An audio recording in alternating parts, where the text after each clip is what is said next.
secdelerde öyle dua ederdim. Ya Rabbi, tefsiri yazmayı ben üstlendim, bastırması sana ait diye.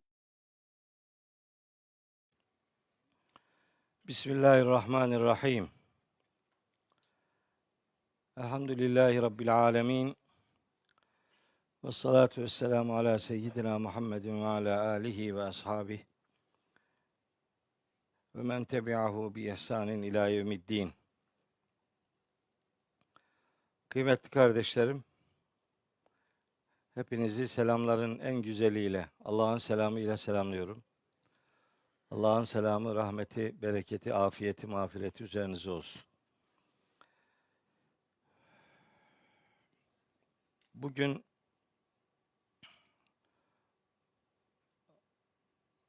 Furkan Suresinin 27. ayetinden itibaren okumaya gayret edeceğiz inşallah. Rabbim önce bana söyleyeceklerimi doğru söylemeyi nasip etsin. Size de dinleyeceklerinizi doğru dinlemeyi, doğru anlamayı ve hepimizin hakikati doğru yaşamamızı nasip ve müyesser eylesin.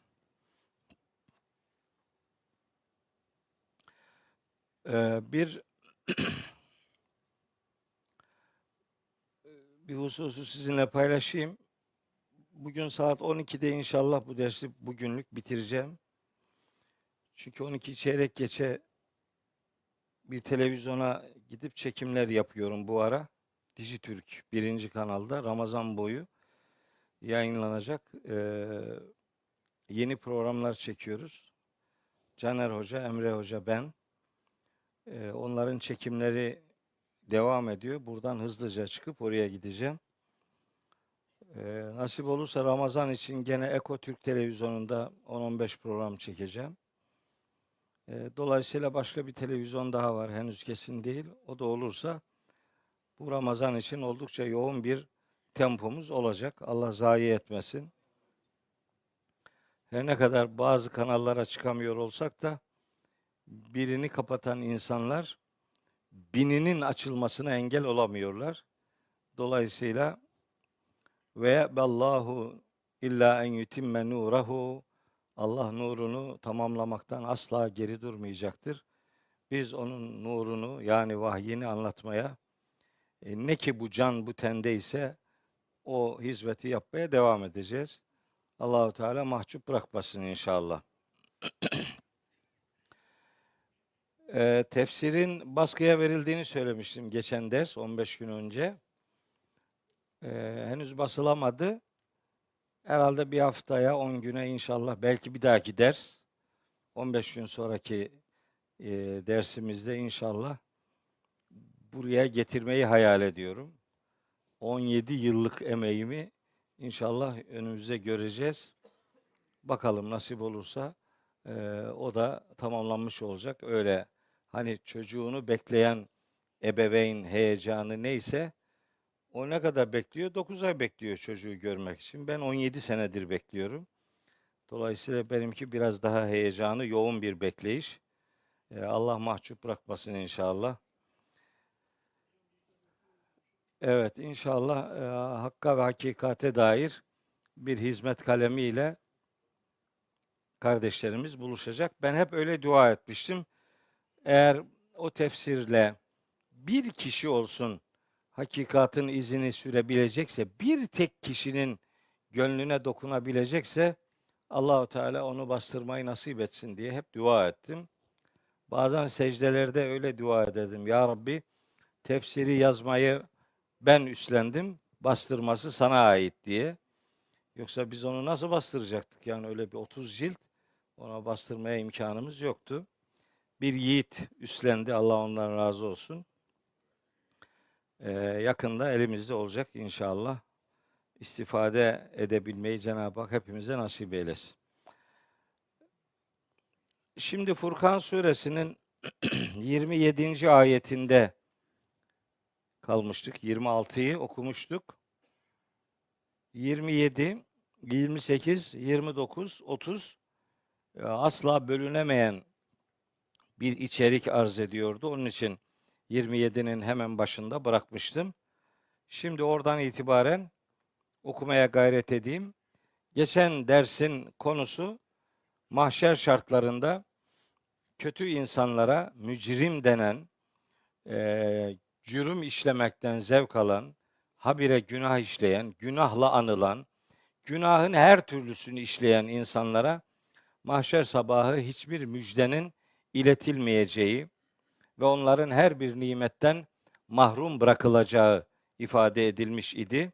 O 22. ayette.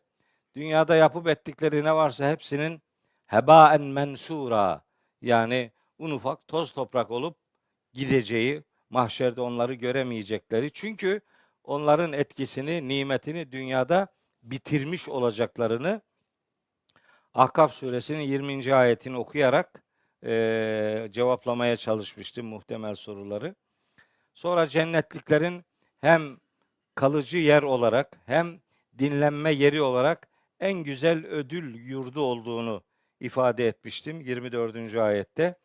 25. ayette mahşer şartlarında göğün bir bulut halinde yarılacağı ve meleklerin gruplar halinde indirileceği bilgisini sizinle paylaşmıştım. İnşikak-ı semanın yok olmak değil, yeni bir varoluş, yeni bir sistemin hayatiyet bulması anlamında yorumlanması lazım geldiğini, mahşerin de göklerinin ve yerinin bulunacağını, hatta o şartlardaki göğün nasıl bir mahiyet arz edeceğini geçen ders pek çok ayeti size aktararak beyan etmiştim. O gün gerçek hükümranlığın sadece Rahman olan Allah'a ait olduğunu ve o günün kafirler üzerine hiçbir kolaylık içermeyeceğini, her haliyle çok zor bir gün olacağı mesajını ifade etmiş ve 26. ayet itibariyle de geçen dersi bitirmiştim. Şimdi 27. ayeti öyle devam ettiriyoruz. Estağfirullah. Rabbimiz buyuruyor ki: ve yevme ya'addu zalimu ala yedeyhi. İşte o gün var ya, yani mahşer günü, ya'addu zalimu ala yedeyhi. Zalim kişi ellerini ısıracak. Yani bir pişmanlık ifadesi olarak zalim kişi o gün ellerini ısıracak. Kimdir bu zalim kişi? Niye ellerini ısırıyor? Zalim demek, zalim kelimesinin anlamı, iki türlü anlamı var bu kelimenin. Bir tanesi inançta zulüm, yani inançta adalet, tevhidi yakalamaktır. İnançta zulüm, şirke bulaşmaktır. Çünkü Lokman suresinin 13. ayetinde Allahü Teala şirkin büyük zulüm olduğunu söylüyor. Demek ki buradan maksat bir, müşriklerdir. İki, zalim, adaletin zıddı olması itibariyle. Adalet bir şeyi yerli yerinde yapmak demektir. Her şeyi yerli yerince yapabilmektir. Zulüm de herhangi bir şeyi yerinden etmek demektir. Dolayısıyla olması gereken bir şeye engel olmak, olması gereken bir şeyi yapmamak sahibini zalim yapar. Ayetlerin, burada derslerde zaman zaman söylüyorum, ayetlerin elbet hepsinin değil ama bir kısmının nüzul sebebi var, iniş sebebi var. Yani bir olay üzerine indirildiği kabul edilir bazı ayetlerin. Bu ayetinde Mekkeli Ukbe bin Ebi Muayt veya Übey bin Halef'le ilişkili olduğu kabul edilir. Hatta bu Ukbe'nin Übey bin Halef'i memnun etmek için dinden çıktığı, sonra da mahşer şartlarında bunun pişmanlığını yaşayacağı bilgisi nedeniyle bu ayetin indirildiği kabul edilir. Yani o nüzul sebebi rivayeti doğru olabilir. Bizim için bir problem teşkil etmiyor ama madem ki Allahu Teala ayette herhangi bir isim vermiyor, buradan anlaşılıyor ki her zalim o gün pişmanlığından dolayı ellerini ısıracaktır. Her zalim. Mesela o gün ellerini ısıracak zalimlerden biri bugünkü İsrail yönetimidir mesela. Zalimliği devam ediyor. Bitmedi, bitirmedi. Öyle Lahey'de filan yargılanıyor bilmem ne hiç tınladığı yok. Ama Gazze'nin bir de şimdi de güneyini bombalıyor. Önce kuzeyindekilere güneye gidin, kuzeyi boşaltın dedi. Millet güneye doğru gitmeye başladı. Şimdi de orayı bombalıyor. Zalim yani. Tam bir zalim yani. O zalimlere ses çıkarmayanlar, o zalimlere meyledenler, o zalimlere karşı tepkisiz olanlar, yapması gerektiği şeylerin hiçbirini yapmayanlar ya da ufak tefek bir şeyler yaparak bir şey yaptığını zannedenler zulme bir çeşit meyledenlerdir. Allahu Teala Hud suresi 113. ayette diyor ki: zalimlere sakın ha meyletmeyin, yoksa ateş size de dokunur. Allah'tan başka dostunuz olmaz. Herhangi bir yardıma da mazhar olmazsınız diyor. Yani zalime en küçük bir meyil sahibinin yanmasına sebebiyet verir. Bir Müslümanın zalim olmamak gibi bir görevi vardır. İnançta zulüm şirktir. Hayatta zulüm yapılması gerekeni yapmayıp yapılmaması gerekeni yapmak, böylece hakkı hakikatı yerinden etmek anlamına gelir zulüm. Bu işi yapana da zalim denir. Böyle bir zalim mahşer şartlarında ellerini pişmanlıktan dolayı ısıracaktır.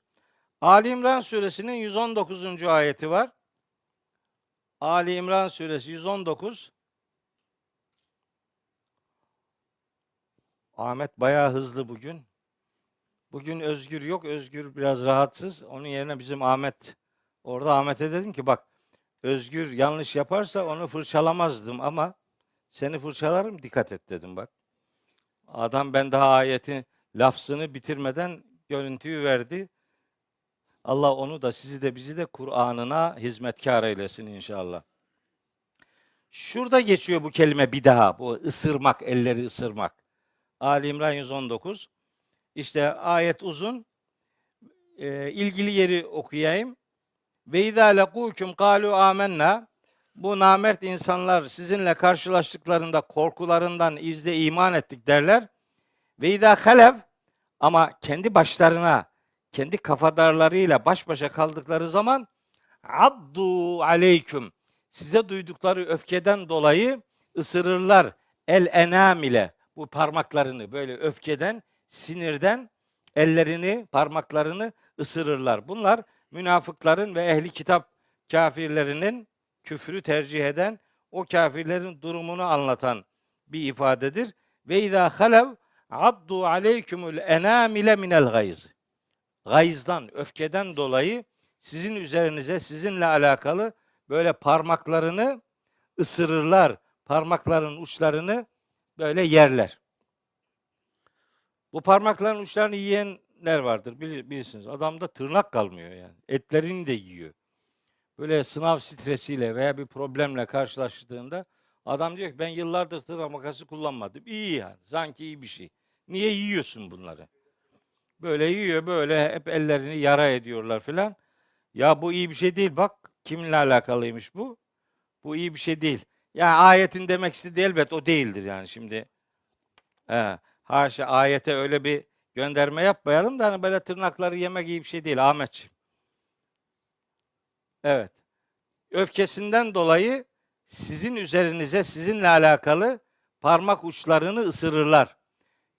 Kul de ki bunu yapanlara, dünyada bu, dünya şartlarında. Mutu bi gayziküm. Öfkenizle geberin git. Bu mutu, ölün, öyle kibar bir ifade. Bunun tercümesi geberin demektir. Ona öyle demek lazım. Biz ne yazdık oraya? Bir kibar yazdık yani. Yazarken öyle yazılır, konuşurken böyle denilir buna. Geberin gidin. Niye? Münafıklık yapıyor. Niye? Müslümanlar hayatı zindan etmek istiyor. Niye? Entrikalar düzenliyor. Niye? Kafirlerle işbirliği yapıyor. Niye? Memleketi içeriden dış adamlarla ittifak yapıp elebaşılık yaparak memleketi içeriden satıyor. Medine'yi satan adamlar bunlar. Müslümanları canevinden vurmaya gayret eden adamlar. Onlar için Allahü Teala demek istiyor ki hiçbir emelinize ulaşamayacaksınız. Geberin gidin. öfkenizle gidin yok olun. Sonra diyor ki innallaha alimun bizatis sudur, bak. Muhakkak ki Allah zati suduru çok iyi bilendir. Zati sudur demek böyle göğüslerin içi, yani gönüllerin sakladığı şeyler. Demek istiyor ki bunların içinde daha ne mikroplukları var siz bilmiyorsunuz. Allah onların saklayıp durdukları asıl öfkeleri de başka düşünceleri de gayet iyi bilendir diye ona hiçbir şeyin gizli kalmayacağını, hakikat yolculuğu yapanların da ödüllendirileceğini dolaylı olarak ifade etmiş oluyor. Ayetin birinci kısmı bu. Tekrar Furkan 27'ye dönelim.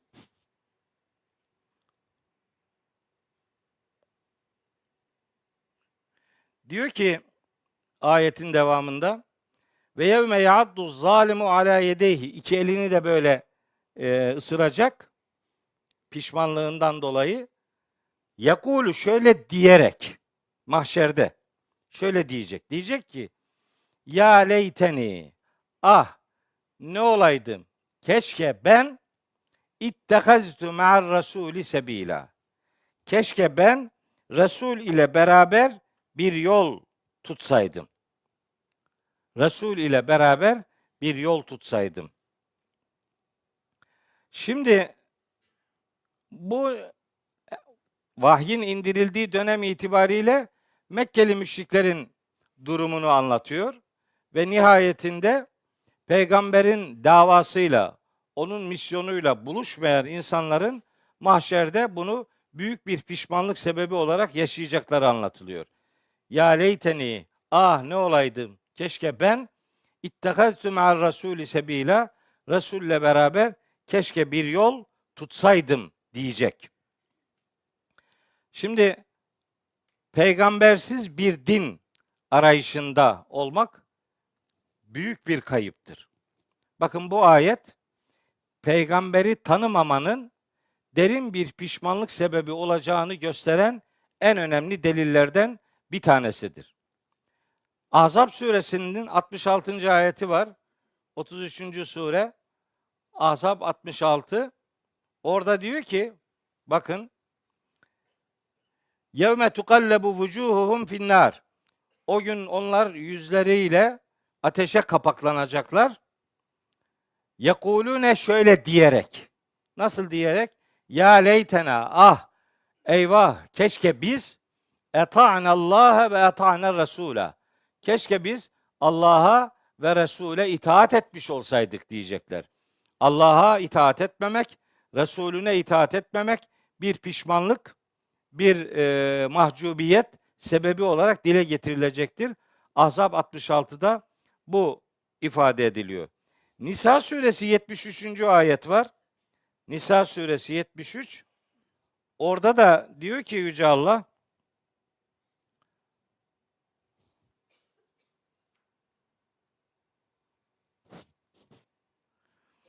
ve leyn esâbekum fadlun minallahi. Size Allah'tan bir lütuf gelse, leyekulenne, o zaman der ki bazı insanlar, keellem tekün beyneküm ve beynehu meveddetün. Sanki sizinle onun arasında bir sevgi problemi yokmuş gibi davranarak der ki, ya leyteni, ah ne olaydım, keşke ben küntü ma'hum, onlarla beraber olsaydım.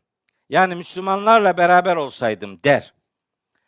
Onlarla beraber olsaydım da feefuze fevzen azima, büyük bir başarı elde etmiş olsaydım. Şimdi bu ödüllerle buluşmuş olsaydım. Bu pişmanlık ifadeleri keşke şöyle olsaydım türünden pişmanlık ifadeleri. Bunlar hem Furkan suresi 27'de, hem Ahzab suresi 66'da, hem Nisa suresi 73'te keşke şöyle olsaydım şeklinde dile getirilen pişmanlık ifadeleridir. Bitmedi şimdi. Bir sonraki ayet, yani Furkan 28'de Allahu Teala buyuruyor ki mahşerde kötü insanların durumunu anlatmak üzere, bakın diyor ki hepimize hitaben. Önceki ayet de bu da. Yani peygambersiz din arayışında olanları da ilgilendirir bu. Yani Allah var tamam ama peygamber yok. İşte bu bir pişmanlık sebebi olacaktır. Peygamberi tanımamak, peygambersiz bir din hayali ortaya koymak. Kendisi yıllarca, 10 yıllarca konuşmasına rağmen sanki Hz. Muhammed bu dinle ilgili hiçbir şey dememiş gibi onu derin bir sessizliğe mahkum etmek de bu pişmanlığı yaşayacak adamların yolunu izlemek demektir. Yani Allah'ın kitabı peygambersiz yaşanmaz sözü, Allah burada ne söylüyorsa peygamberimiz de onu yaşamıştır. Bazı uydurmalar var diye, bazı ilaveler üretildi ve bu dinin içerisine katıştırıldı diye o uydurmalara bakarak Allah'ın dininde peygambersiz bir din algısı dinsizliktir. Katıştırılan ne varsa onu ayıklamaktır bizim görevimiz. Diyelim cebinizde 100 tane 200 liralık banknot olsa, 2 tanesi sahte olsa, 98 tanesi sağlam olsa, içinde sahte olan var diye o desteği atar mısınız? Kim atar?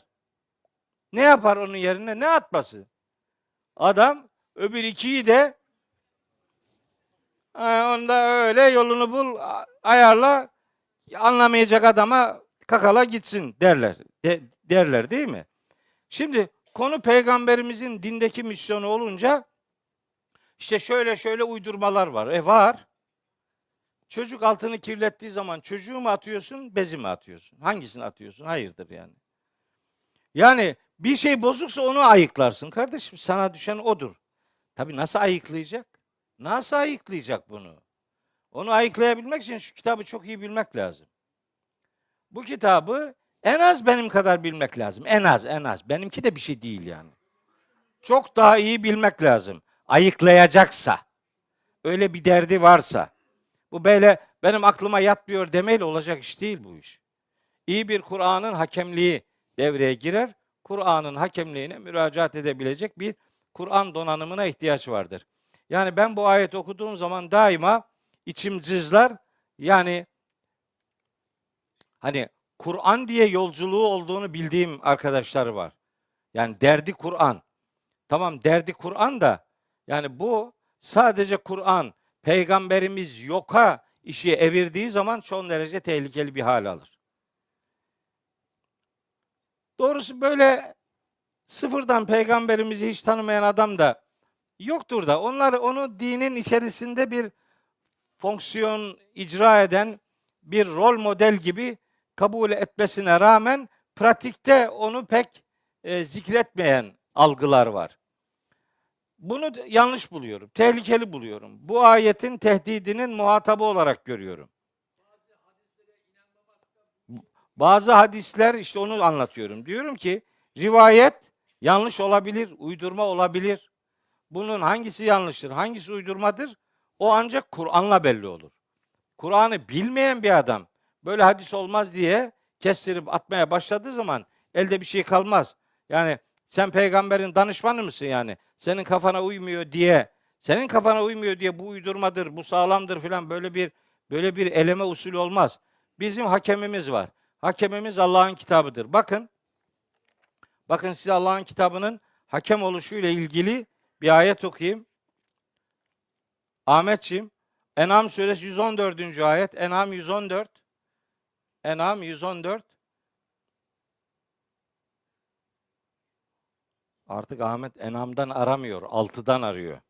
Yani sure sıralamasını biliyor. Halduncuğum görüyorsun adam bayağı meşgul olmuş. Efe gayrallah bak şimdi. Efe gayral bu söz benim değil ki bu Allah'ın sözü yani. Sözü olan ayete söylesin, bana söylemesin. Bak diyor ki Efe gayrallahi ebtegi hakemen. Ben Allah'tan başka birini hakem mi edinecekmişim? Ve huvellezî enzele ileykumul kitâbe mufassalen.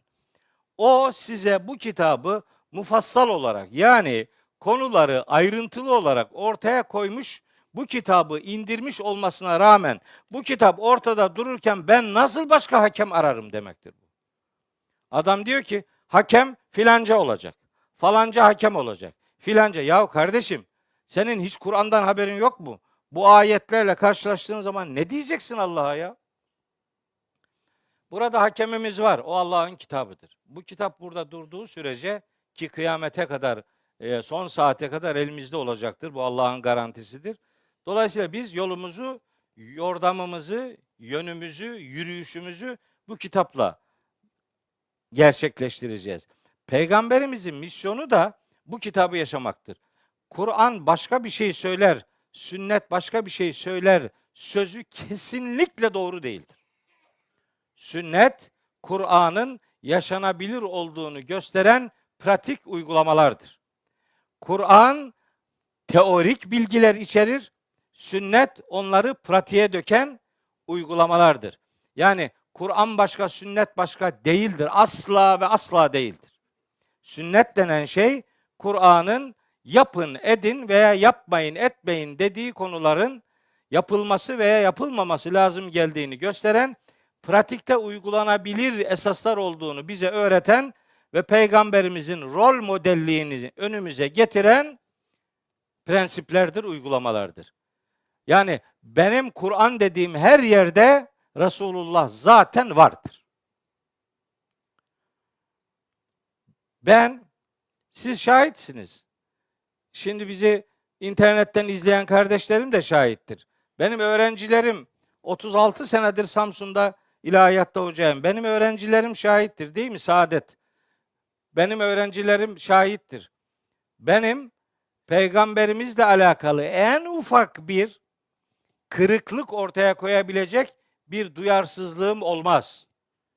Ben bir konuda eğer biliyorsam o konudaki rivayetlerden herhangi birini, birkaçını konuyla ilişkilendirmeden konuyu bitirmem ben. Ama piyasada bir karanlık propaganda var yani. Karalama kampanyası oluşturuluyor. Diyor işte bunlar peygamberi tanımıyor. Ya peygamberi tanımayan Müslüman olabilir mi? Bu Müslüman değil diyemiyor da. Peygamberi tanımaz. Hadisleri inkar ediyor filan diyor. Ben diyorum ki ben hadisleri inkar etmiyorum. Ben yalanları inkar ediyorum. Yalan bu. Bu peygamberimizin değil. Nereden anlayacağız? Kur'an'dan. Ama beyim Kur'an'a namahram olduğu için. Kur'an'dan haberi yok. Açmamış, okumamış bir defa. Bunu biz yapamayız. Doğru diyorsun. Sen yapamazsın. Zaten bilmiyorsun. Ama ben yaparım. Niye? 50 senedir bununla uğraşıyorum ben. 50 senedir. Yarım asırdır Kur'an'la uğraşıyorum. Müsaade et de din adına neyin doğru, neyin yanlış olduğunu anlayabilecek bir bilincim oluşmuş olsun. Yani şu ayet herkese açık da bir bana mı kapalı yani? Şu ayet. Hangisi? Ahmet, Enfal 29. Enfal 29. Bak şimdi.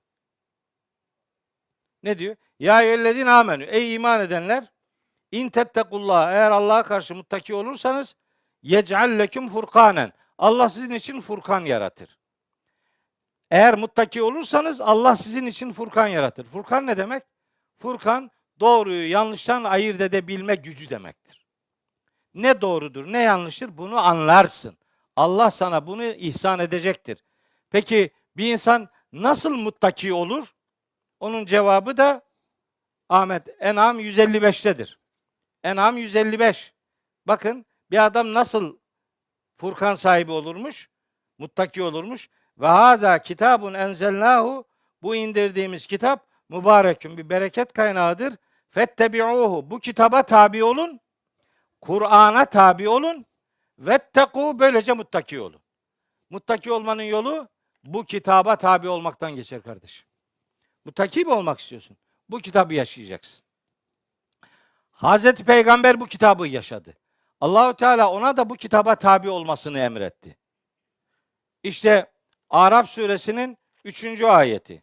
Bakın Araf. İttebi'u ma unzile ileyküm min rabbiküm. Rabbinizden size indirilmiş olana, bu kitaba tabi olun. Ve la tettebi'u min dunihi evliya. O kitabın ötesinde başka dostlara tabi olmayın. Al. Araf suresi 3. ayet. Adam diyor ki bunlar Allah'ın dostlarıdır. Sen Allah'ın düşmanı mısın? Hayırdır. Kim Allah'ın dostları? Allah'ın dostluklarını belli insanlara indirgediler. İsim listesi veriyor beyim. Her grubun kendine göre bir isim listesi var.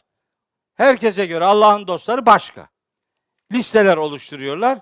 Oysa Allah'ın dostları ifadesi Kur'an'da var. Evliyaullah ifadesi Kur'an'da var. Onu biz biliyoruz elbette. Ama isim yok, isim. Nitelik var. İsim vermez Kur'an-ı Kerim. Nitelikler üzerinde durur. Der ki Yunus suresinin 62. ayeti. Ela inne evliya Allah. Yunus suresi 62. Ahmet, Özgür'den daha hızlısın. Adam kendini acayip şeyde hissediyor şu anda. Acayip bir test halinde. Bir hata yaparsa ne olacağını biliyor çünkü. Onun için hızlı davranıyor. Evet, gayet güzel değil mi? Ne güzel. Hiç ben bile ancak bu kadar yapardım. Hadi biraz öveyim seni. Ela inne evliya Allah. Dikkat edin. Allah'ın evliyası. Allah'ın veli kulları. Evliyaullah Kur'an tabiridir yani. Kur'an'da bu var.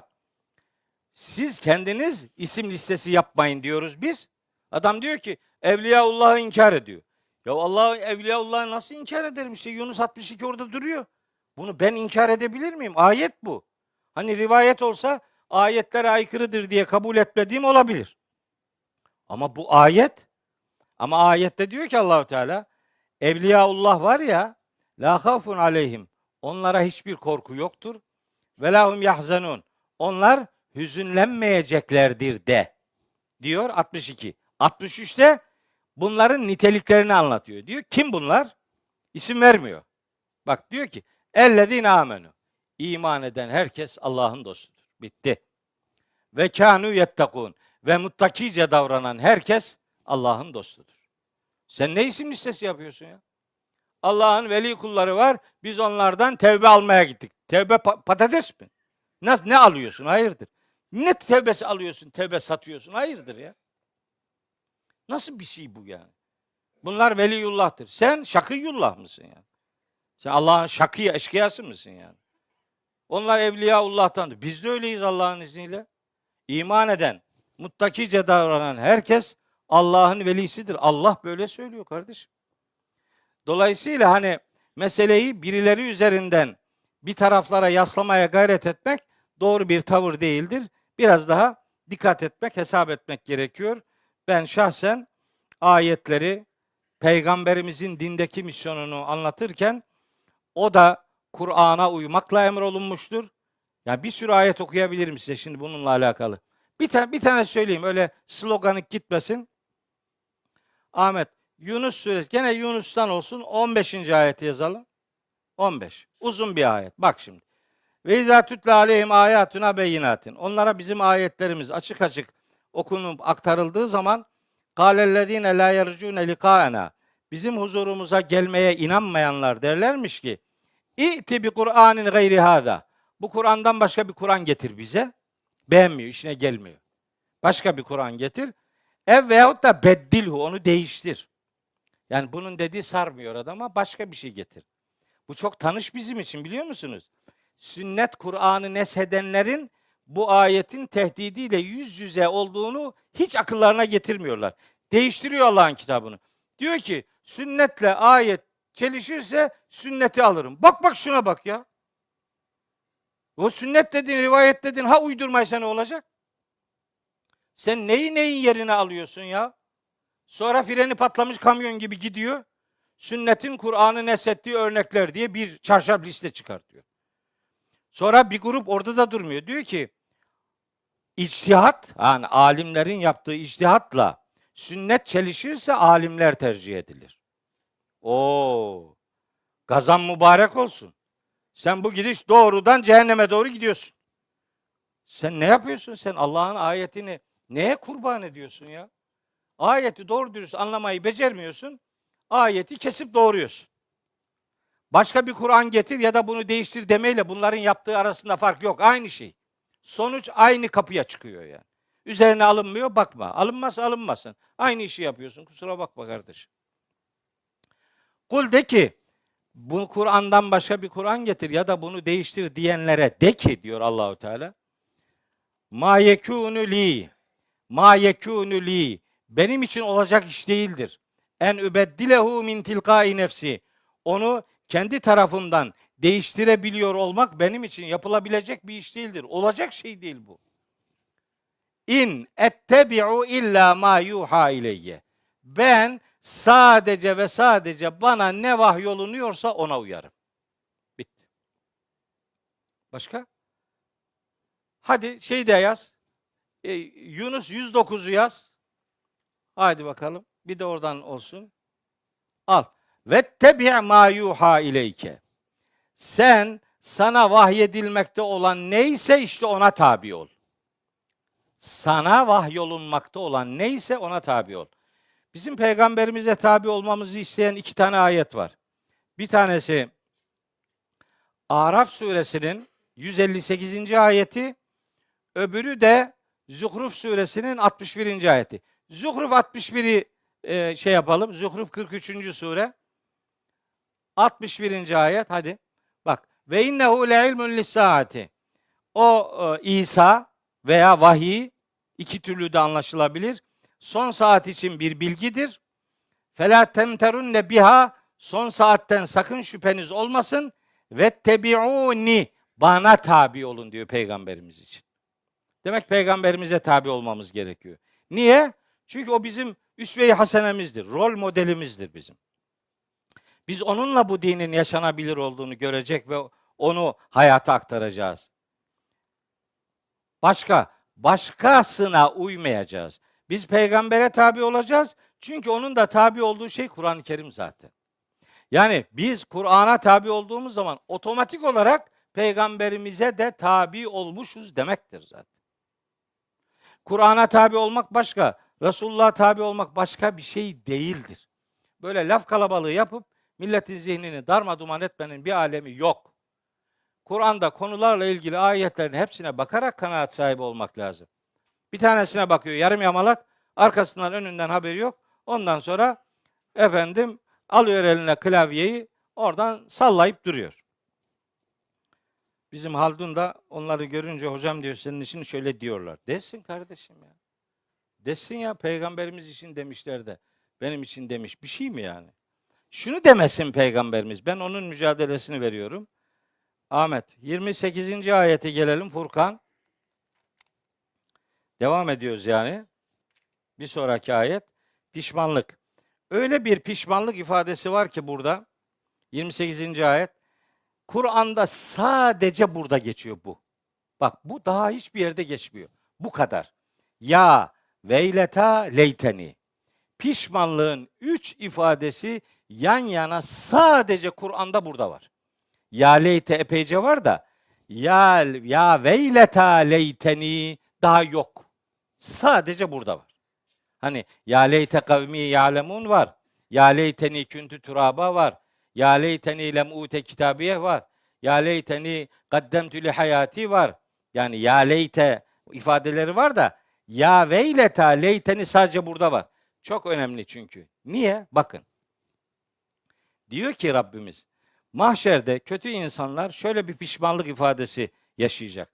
Diyecek ki ya veyleta leyteni, ah eyvah yazık bana.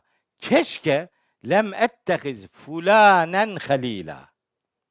Keşke filancayı dost edinmeseydim. Kimi dost edineceğine iyi dikkat et. Bak. Senin dostun kim biliyor musunuz? Senin dostun Allah'tır, Kitabullah'tır, Resulullah'tır ve Allah'ın kitabına boyun bükmüş müminlerdir.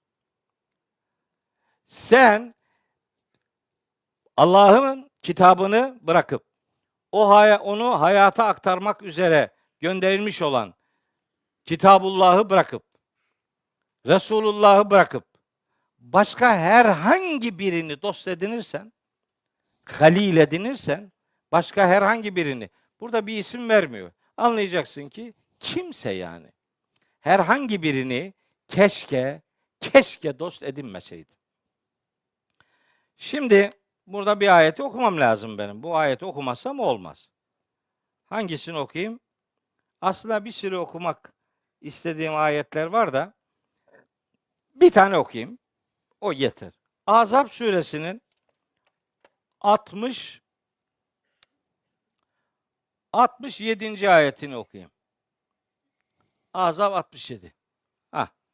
Ve kâlu, cehenneme gidecek olanlar diyecekler ki Rabbena, ey Rabbimiz, inna biz eta'na, itaat ettik.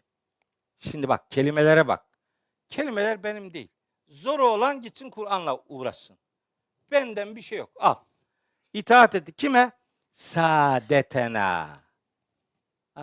Sadatlarımıza. Yani liderlerimize. Yani efendilerimize. Bu o demek bu. Başka? Ve küberaena. Büyük adamlar. Görmüyor musun kisvesini adamın? Şaşası, debdebesi kilometrelerce uzaktan görünüyor. Peygamberimizin yanına gelenler eğer kalabalık bir ortamdaydı ise içinizde hangisi Muhammed diye sorarmış gelenler. O kadar sıradan bir hayat yaşarmış. Şimdiki beylerim, şimdiki ya helikopterle geliyor, ya uçakla geliyor, ya özel konvoyla geliyor. Adam gelmeden çakarlar dökülüyor ya. Sen gelenin o olduğunu anlamazsan aklını yitirdin demektir. Adam geliyor, o geliyor işte. Kim işte o? Adını bile söylemiyor. O kadar o geliyor. Al bak. Bak böyle diyeceksin bak. Al. Ve kalu Rabbena. Ahzab suresi 67. Gidin okuyun. Onlara da okutturun. Okusunlar. İnna atana saadetena ve küberaena. Biz liderlerimize, büyüklerimize, efendilerimize itaat ettik. Fe adalluna es-sebila. Onlar da bizi Allah'ın yolundan saptırdılar meğer. Niye bunlar Kur'an okumuyorlar sizce? Bu ayeti görecek. Bu ayeti görünce ne oldu? Takımdan ayrılacak mecbur. Takımdan ayrılmak kolay mı? Ne diyor? Bizim gruptan ayrılırsan Allah çarpar seni. Ben de diyorum sizin gruba gireni çarpar. Ne grup? Hayırdır? Neyin garantisini veriyorsun millete de? Allah çarpar. Ders verdi. Bu dersi yapmazsan başına bir iş gelir. Adam psikolojik olarak bozuyor. Psikolojik olarak ondan sonra adam dengesini kaybediyor. Başına bir iş geliyor, oradan biliyor onu. Vallahi kainatın idaresini onların eline mi terk etti ya? Ne kadar kolay kandırılıyorsun be. Bir tanesi vardı bir ara, beni aradı. Meşhur biri. Dedi bana ki hocam,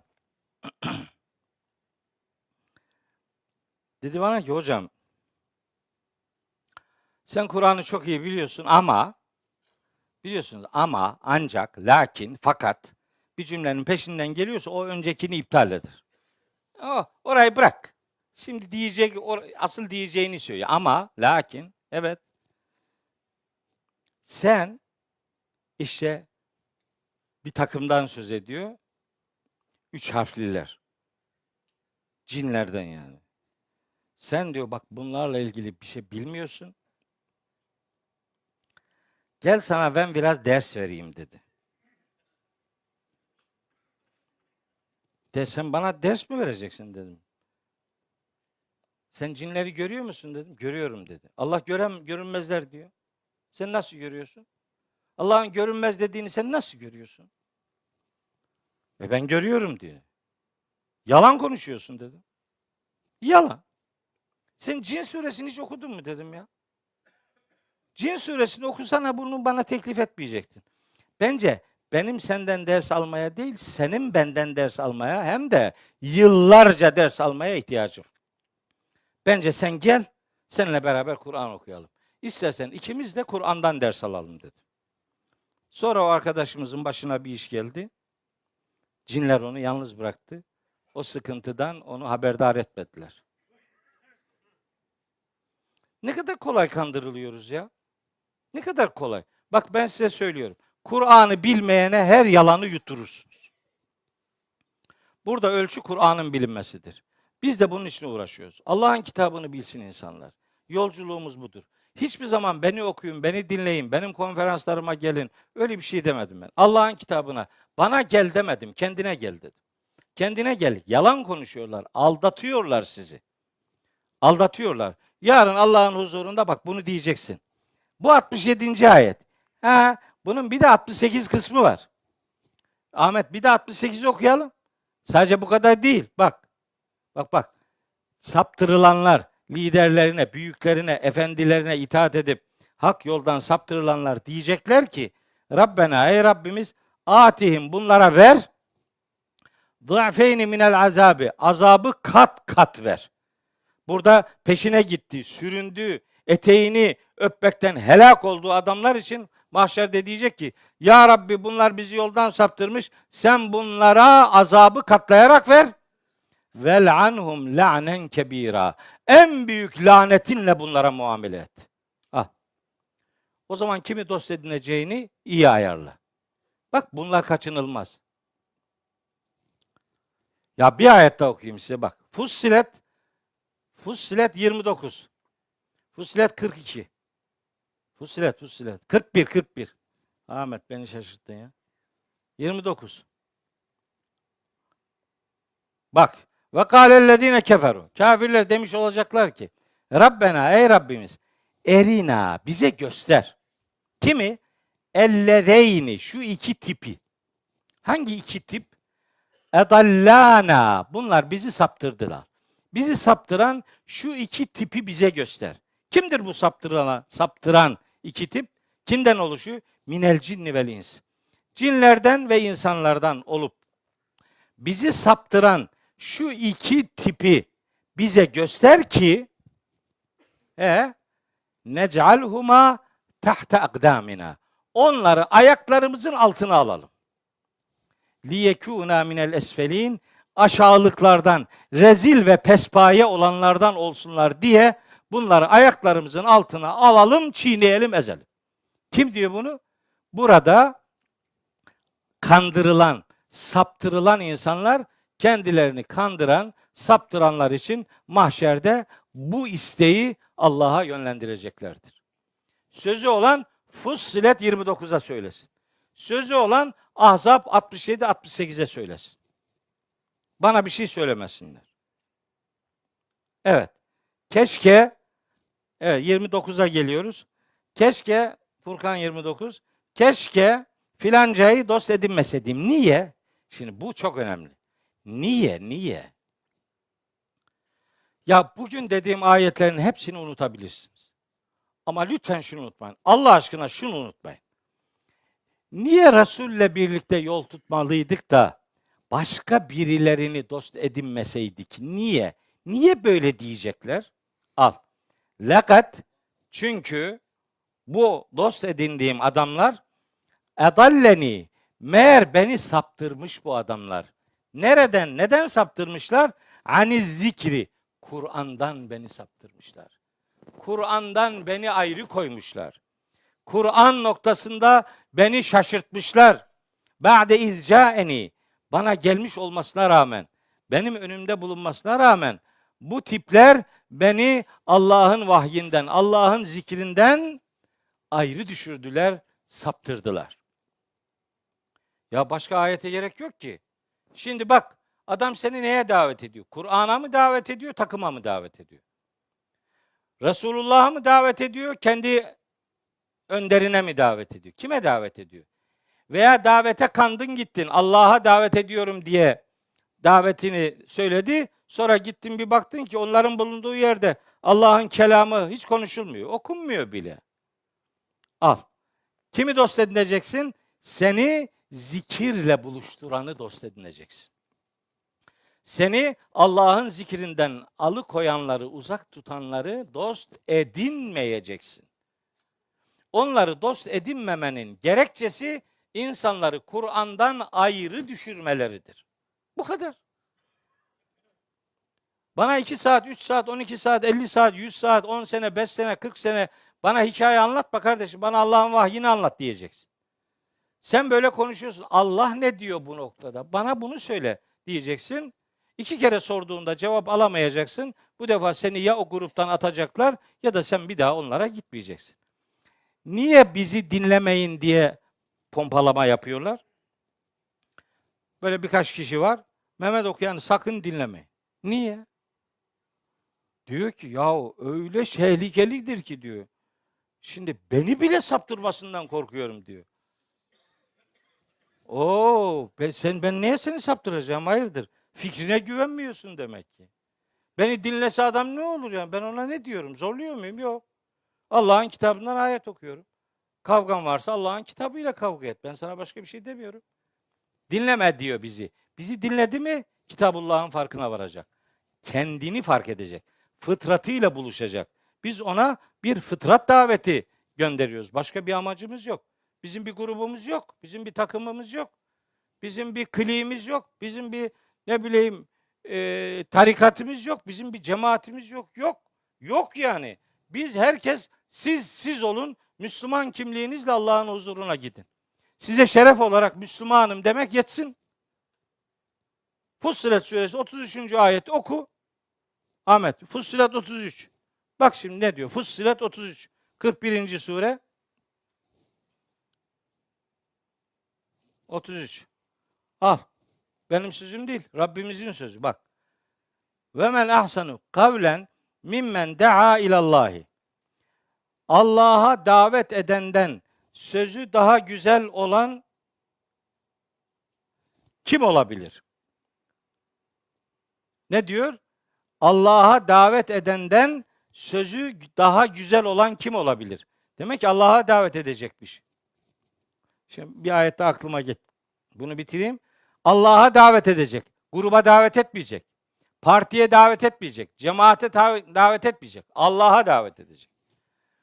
Ve amile salihan ve o işe uygun düzgün işler yapacak. Ve kâle ve diyecek ki inneni minel müslimin. Ben Müslümanlardanım. Ben Müslümanlardanım diyenden daha güzel sözlü kim olabilir? Adama Müslümanım demek yetmiyor. Ekliyor. Şu da var, şu da var, şu da var, şu da var. 50 tane şey sayıyor. Hatta o telkin veriyorlar ya mezara defnedilince yukarıdan kopya veriyor ya. Orada diyor men rabbuke ve ma dinüke ve men nebiyyüke ve ma mezhebuke ve men imamuke ve men şeyhuke ve men taifetüke. Senin grubun kim? Mezhebin kim? İmamın kim? Ne uyduruyorsun ya? Ne uydurup duruyorsun? Nereden çıkardın bunları ya? Din olmuş, din. Din yapmışlar bunu. Ben Müslümanım demek bir Müslümana yeter diyorum. Çünkü bu Allah'ın kelamıdır. Sözü olan ona söylesin. Bir de şeyi aç Ahmet. Ahzab suresinin 47. ayeti. Ahzab 47. Peygamberimizi anlat. 46 olsun. 45-46 beraber geldi. Ya eyyühen nebiyyü, ey nebi. İnna arsalnake. Biz seni gönderdik.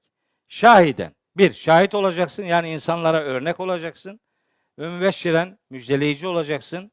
Ve nezira, uyarıcı olacaksın. Ve da'iyen ilallahi biiznihi. Bak. Allah'ın izniyle Allah'a davet eden olacaksın. Peygamberimiz de kendine değil, Allah'a davet etmekle yükümlü tutulmuştur. Peygamberimiz kendine davet etmiyor. Sen kim oluyorsun da kendi grubuna milleti davet ediyorsun?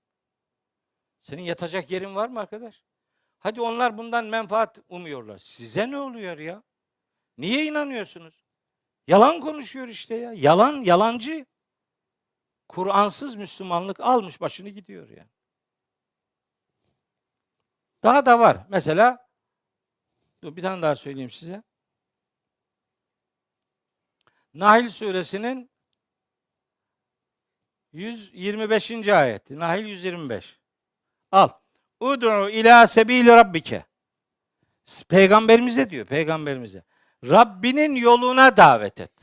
Allah'ın yoluna. Yani yol Allah'ın yoludur. Nasıl yapacak bunu? Bil hikmeti. İçi dolu sözlerle.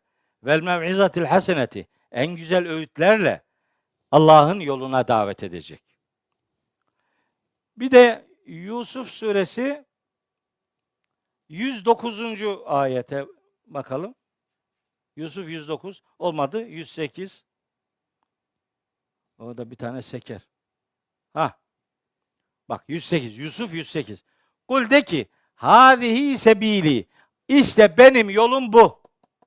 Yani Kur'an'ın yoludur. Onu demek istiyor. Benim yolum bu. Ed'u ilallahi ala basiretin. Bir basiret üzere ben Allah'a davet ediyorum. Ene hem ben ve men ittebe'ani ve bana tabi olanlar.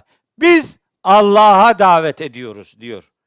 Yusuf Suresi 108. ayette Allahu Teala peygamberimizin misyonunu böyle belirliyor. Biz de o misyona hizmet etmek için Rabbimizin yoluna insanları, kardeşlerimizi davet ediyoruz. Başka da bir amacımız yok. Başka bir derdimiz yok. Bundan rahatsız oluyor bir kesim. Olsun. Biz onları rahatsız etmeye geldik. Yapacak bir şey yok. Evet. Şimdi ben notlar almıştım da tefsirde yazdım bunları. İnşallah orada detaylı bir şekilde önünüzde olacak. Kur'an'dan uzaklaşmanın dünyevi sonuçları var. Kur'an'dan uzaklaşmanın ahiretteki sonuçları var. Böyle madde madde yazdım, sıraladım. Ama neyse şimdi bu ders o maddelere girmeyeyim. Ayetin sonuna geliyorum. 29'daydık. Bana geldikten sonra zikirden beni saptırdı bu dost edindiğim adamlar. Ve kâne şeytanu lil insani hazûlâ. Meğer şeytanlaşmış insanlar için ne kadar yüzüstü bırakıcıymışlar. Geliyor diyor ki sana, gel bizimle beraber ol, kurtarırsın. Biz seni kurtarırız diyor. Bizim hocamız seni kesin kurtarır. Sırat Köprüsü'nün başına oturacak, ona tabi olanları kurtaracak, gerisi oradan altına yuvarlanacakmış. Ben de diyorum ki sizin hoca muhtemelen ilk yuvarlanan o olacaktır. İlk o gidecektir orada. Kim kimi kurtarıyor? Maliki Yevmiddin'i hiç okumuyor musun sen ya? Din gününün sahibi. Allah'ın orada danışmanı yok. Allah kimsenin fikrine müracaat ederek kanaat ortaya koymayacak. İnfitar suresinin sonunda ne diyor? Ve ma adrake ma yevmuddin sümme ma adrake ma yevmuddin yevme la temliku nefsun li nefsin şey'a. Tabi Ahmet sigortaları yandı. 82. sure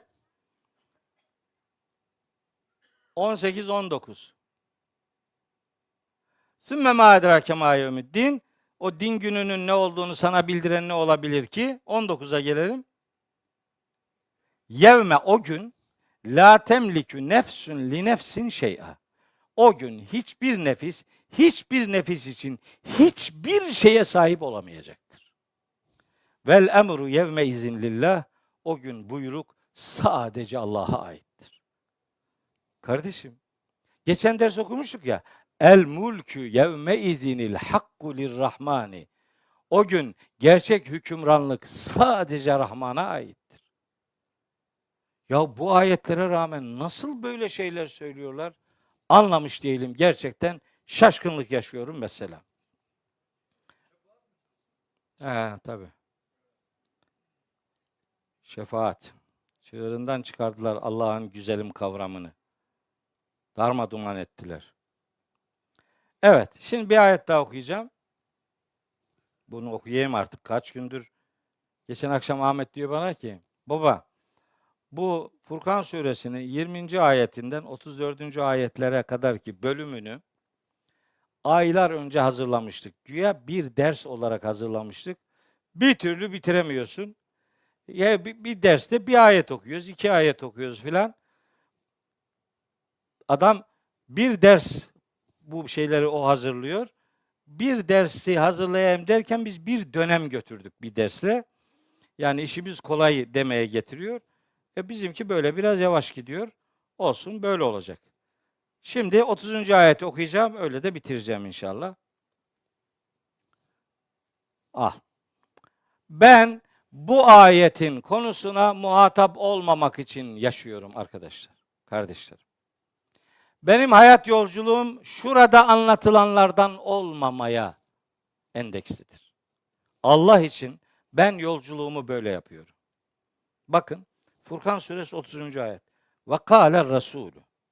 Resul, peygamber, elçi demiş olacak ki mahşerde. Ya Rabbi, ey Rabbim.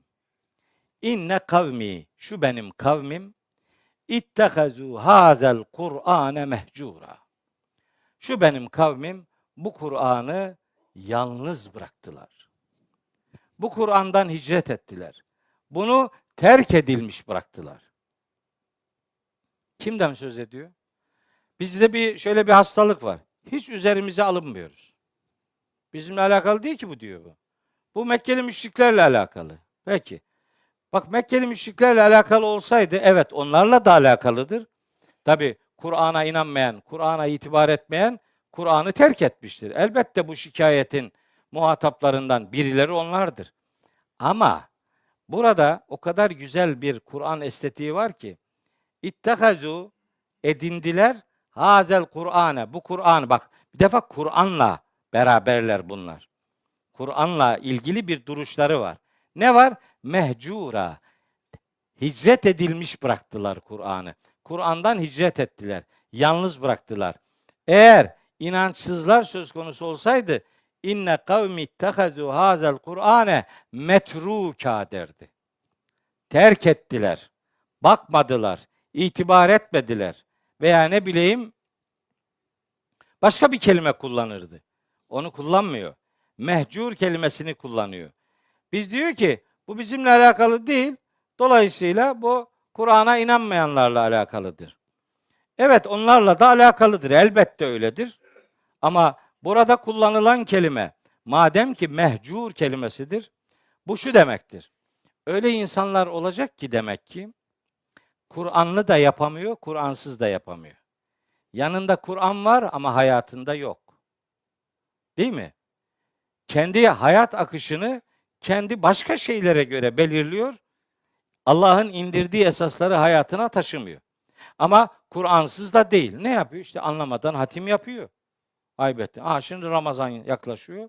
Burada hatimler havada uçuşacak. Mukabeleler havada uçuşacak. Okusunlar. Elbette okusunlar. Ben zaten her gün 500 okuyan bir adam. Okuyorum. Onlar da okusunlar ama anlayarak okusunlar. Anlasınlar. Allah'ın onlardan ne istediğini anlasınlar. Anlamadan okuyor. Anlamadan okuyor ama seslendirdiği için Kur'an'la diyaloğunu layıkı veçiyle yaptığını zannediyor. Düşünüyor ki tamam cenaze oldu onu okuduk. Düğünümüz Kur'anlı bizim düğün diyor. Bizim düğünümüz Kur'anlı. Ben de diyorum ki bana ne sizin düğününüz Kur'anlı olmasından? Bana hayatınız Kur'anlı mı? Bunun garantisini verebiliyor musun? Yok. Düğünün neli olursa olsun bana ne yani? Beni çağırıyor ya. Hocam bizim düğüne gel Kur'anlı falan diyor.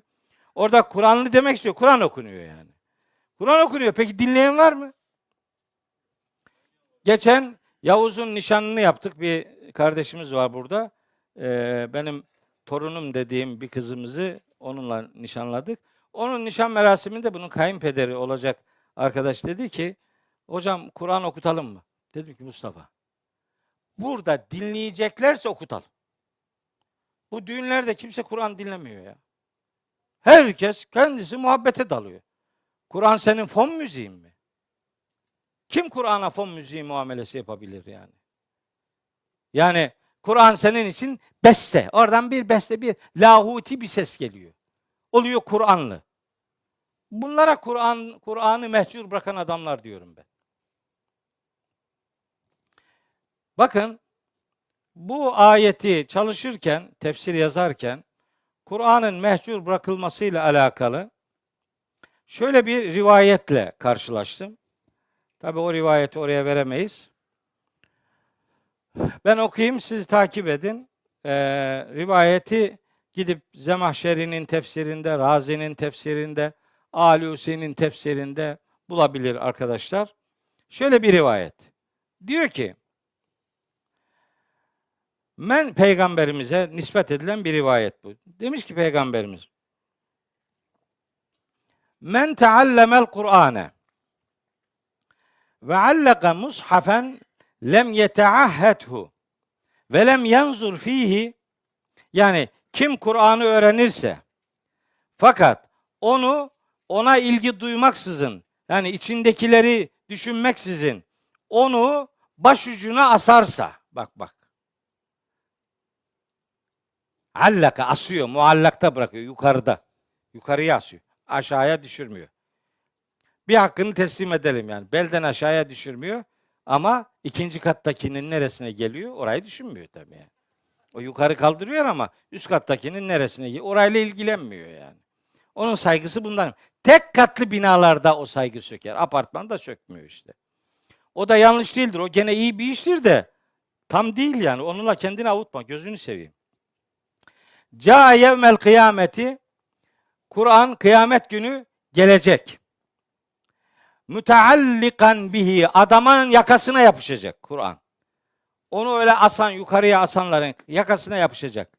Yekulu, diyecek ki Kur'an, ya Rabbel alemin, ey alemlerin Rabbi, abdüke hâzâ, senin şu kulun var ya, ittehazeni mehcura, beni terk edilmiş bıraktı. Astı beni duvara, işte bu. Allah Kur'an'ı yukarılardan aşağılara indirdi, yaşayalım diye. Biz onu aşağılardan yukarı çıkarıyoruz. La ilahe illallah. Elinin hemen yanında olsun. Hemen ulaşabileceğin bir yerde olsun. Abdestli de dokun, abdestsiz de dokun. Dokun. Kur'an dokunulsun diye indirilmiş bir kitaptır. Dokunulmasın diye değil. Alın, Kur'an okuyun. Abdüke hâzâ ittehazeni mehcura. Bu kulun beni mehcur bıraktı, yalnız bıraktı. İkdı beyni ve beyne. Şimdi benimle onun arasında hükmünü sen ver. Al. Rivayet mi istiyorsun? Al. Ayet mi istiyorsun? Al. Bundan sonra cehenneme mi gitmek istiyorsun? Yolun açık olsun. Herkes cehenneme gitme hakkına sahiptir. İsteyen kullansın. Beni ilgilendirmez. Ama Kitabullah böyle diyor. Resulullah böyle anlatıyor. Benden bir şey söylemiyorum. Daha da fazla sözü de uzatmak istemiyorum. Acayip canım sıkılıyor ya. Diyor ki, ya hocam böyle çok sert konuşuyorsun, işte yani adam morali bozuluyor. Bazı hastalıklar vardır ki öyle ağrı kesicilerle geçmez. Ona şok tedavi lazım. Değil mi? Grip oluyorsun. Gribal enfeksiyonlarla ilgili ufak tefek bir şey kullanıyorsun, geçmiyor. Ne oluyor? Gidiyorsun serum yiyorsun. Hem de böyle koca koca antibiyotikleri dolu. Aman besleyiciler bilmem ne 40 çeşit şey dolduruyor oraya. Öyle. Bazı hastalıklar var, ameliyatsız geçmez. Şok tedavi lazım. Bu ümmet uyuyor Kur'an'la ilgili. Bunların şoka uğraması lazım. Uyanması lazım. Onun için sert konuşuyorum. Sert de değil. Doğruyu söylüyorum. Ne yani? Neyi abartıyorum ki ben? İbn Teymiye'ye sormuşlar. Kur'an'ı mehcur bırakmak nedir diye. İbn Teymiye büyük alim. Demiş ki, Kur'an'ı mehcur bırakmak, bir, ona inanmamaktır. 2, onu okumamaktır. 3, okuyup anlamamaktır. 4, okuyup anlamasına rağmen onu yaşamamaktır. Kur'an'ı mehcur bırakmak bunlardır. Al. Altına imzamı atıyorum. Evet, aynen böyledir. Ona inanmamak da, onu okumamak da, onu okuyup anlamamak da, onu okuyup anlamasına rağmen onu yaşamamak da Kur'an'ı mehcur bırakmaktır. İşte Resulullah mahşerde ümmetinden sadece bu konuda şikayet edecektir. Gelin yolculuğumuzu bu şikayetin muhatabı olan insanlar arasında bulunmamak şeklinde belirlemeye özen gösterelim. Benimki budur. Bir kardeş tavsiyesidir. İsteyen tutar, istemeyen tutmaz.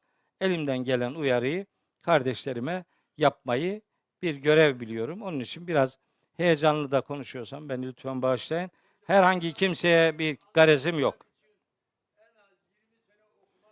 Tabii tabii. O ne, dilini öğrenmeden okunmuş, yazılmış, tercüme edilmiş mealler var, tefsirler var Kamil abi. Onlarla işi idare eder. Çaresini bulur.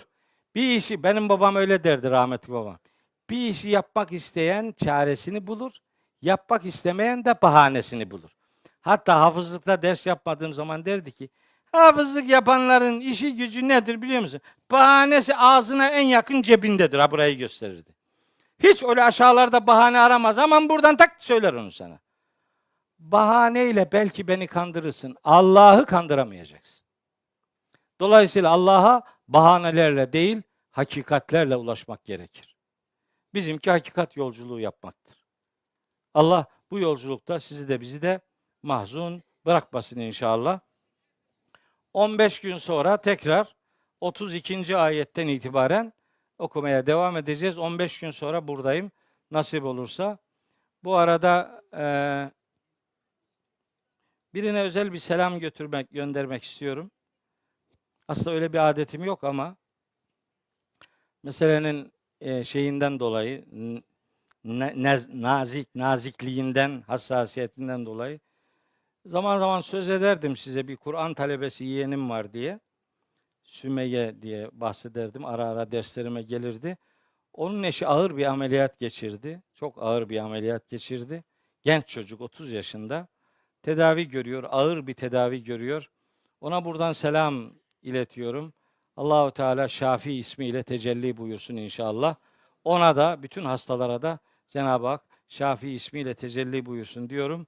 Buradan ayrılıyorum. 15 gün sonra inşallah tekrar 31. ayet itibariyle görüşmek, buluşmak üzere.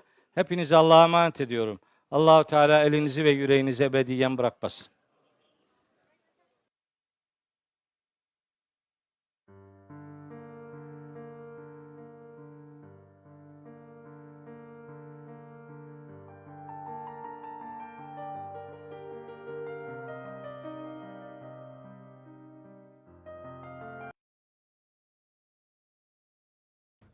Dostlar merhabalar. Hepinizi sevgiyle selamlıyorum.